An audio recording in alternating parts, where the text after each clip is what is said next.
My name is Mark Russell. I'm based in England.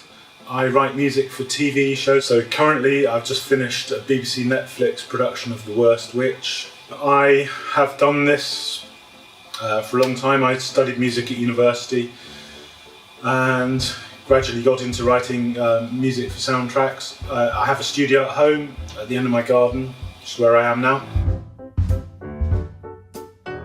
My workflow is that in here I do everything by MIDI, and on something like The Worst Witch it's quite a complicated orchestral MIDI score, because nowadays directors want to hear it exactly how it's going to sound, and then if I've got the budget and the time I'll go and record some real musicians over the top of it and replace some of the MIDI parts.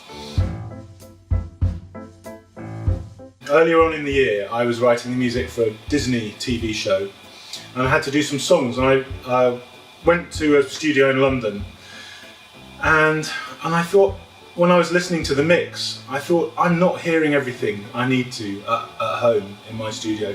I had a pair of monitors that I was quite happy with. I'd had for about 12 years, sort of industry standard monitors, but I was aware I should be hearing more. So I was about to start this Worst Witch program, writing the music for it, so I thought I'll investigate some new monitors. So I did some research and I narrowed it down to 3 that looked good for me: the Amphion 218, ATC SCM45 and the Key Audio. And so I borrowed a pair of each for a period of about 3 weeks, and Ansi from Amphion he was very clear. He said, don't just put them up and A/B them, listen to CDs, actually work on them. So I put the Amphions up and I liked them instantly.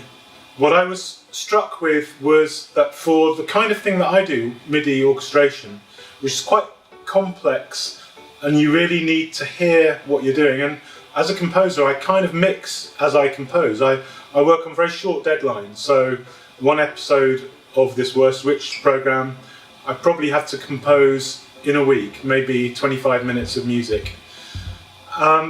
Instantly I found the Amphions very easy to work on. I could unravel all the parts, and I started writing in a slightly different way because I could hear in so much detail.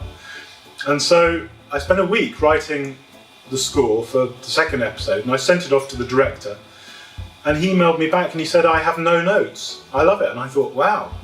So I was thinking about this. I mean, I'm not going to credit the Amphions with the success on that episode, but I think it changed the way that I worked. I was able to work quicker and hear more detail instantly, and it made it easier for me to mix on. And actually the thing I found was, when I was swapping between all 3 speakers, and I found that when I was out of the studio I kept looking forward to working on the Amphions. If I was working on the others, I would be thinking, I'm really looking forward to getting back on those Amphions.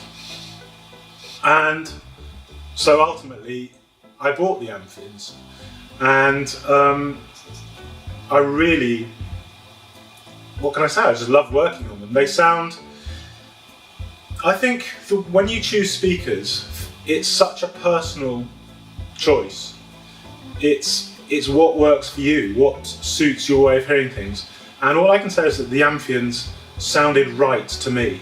They made me smile and they sounded right. I went and heard a friend in the studio yesterday who has a new pair of very fancy speakers. I won't say what they are. And I didn't want to say, but I was secretly thinking, don't sound as good as my Amphions. I decided to invest in the bass 125s just to hear that extra low end. Quite crucial in TV, really, because when you're doing TV mixes, you don't want to load stuff in the low end that you're not going to hear but might affect your mix. When I first put them up, I thought, I'm not sure I can hear the difference, but now I've been working with them for a couple of months. When I take them out, it's very handy actually. There's a switch down here, so you can just bypass the bass 125s and just listen to the 218. I really miss not hearing that low end. it's not like a normal subwoofer. I had a big studio in London and I had a speaker system which had a huge subwoofer, and in the end I just turned it off because it made everything sound like I was in a club, and that's not what you want doing soundtrack music. I suppose the most crucial part of monitoring for me is that when I go to the dub, my mixes sound exactly how they've sounded in here, and the dubbing mixer doesn't say, "Oh God, the EQ on that's a bit weird," or "It sounds a bit odd. I'm going to have to fix that." I have to say, on my old monitors, they sounded good, but from my point of view, it just felt like there was a certain amount of guesswork. But now, I'm sure, having been to dubs, that when I mix a piece here, when I go to the dub, it will sound exactly the same, and it does. I finished this Worst Switch series, and I have to say, I've absolutely loved working on the Amphion system. What can I say? I'm a convert to Amphion. It makes my music sound how I think it should sound, and that's the best I can say. Thank you.